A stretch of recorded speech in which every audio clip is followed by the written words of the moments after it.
Après l'Australie, Bahreïn et la Chine, Jean-Louis, c'est l'heure du 4e Grand Prix de la saison en Azerbaïdjan.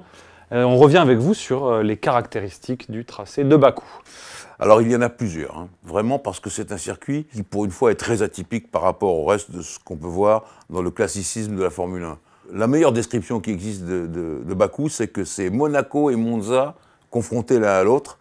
Monza pour les plus hautes vitesses de pointe, Monaco pour les sinuosités. Bref, quand vous savez qu'il a 6 km de long ce circuit et qu'il y a une ligne droite qui fait 2 km 200, c'est ce qu'il y a de plus long dans tout le calendrier de la F1, déjà ça parle.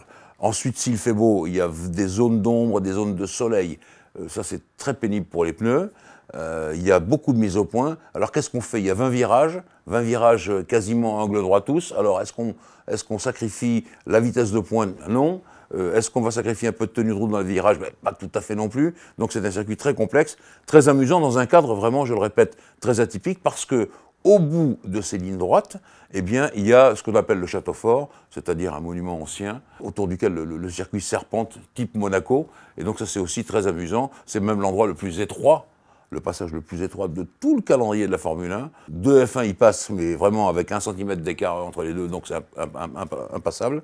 Et donc, franchement, c'est un circuit très amusant, où il peut arriver plein de choses. On l'a vu dans toutes les éditions. Il arrive toujours des pataquès, des accrochages, des sorties de piste. Très amusant et très exigeant, donc, qui mettra à rude épreuve les pneus. Jean-Louis, alors, entre les pneus médiums et les pneus tendres, ça va être un choix difficile. Pas trop finalement, parce que Pirelli a adopté une gamme moyenne.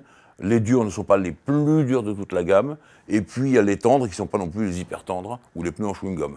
Donc la majorité des équipes quand même a opté pour les pneus tendres, parce que c'est ce qui marche le mieux en ce moment. D'ailleurs, dans tous les Grands Prix, on l'a vu. Les pilotes aiment beaucoup ces pneus. L'exploit, c'est justement d'en économiser un train pour en avoir un train supplémentaire pour la course.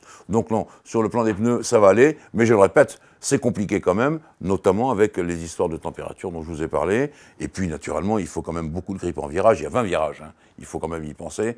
Je pense qu'il y en a au moins 8 ou 9 à angle droit. Donc ça aussi, c'est beaucoup de stress pour les pneus. Mercedes, en ce début de saison, a pris l'avantage clairement sur Ferrari, Jean-Louis. Est-ce que la Scuderia a les cartes en main aujourd'hui pour inverser la tendance? On se souvient que Vettel avait quand même décroché la pole l'an dernier à Bakou.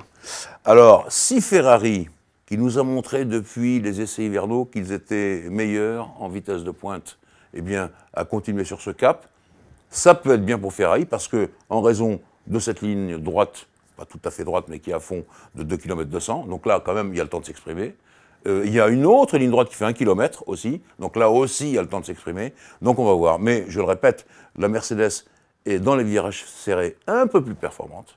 Et donc, dans ces virages en angle droit dont je viens de vous parler, eh bien, ça risque d'être complexe. Donc, on va voir. Mais là, il y a peut-être une bonne carte à jouer pour Ferrari cette fois, avec ses presque plus de 3 km de ligne droite. On va voir.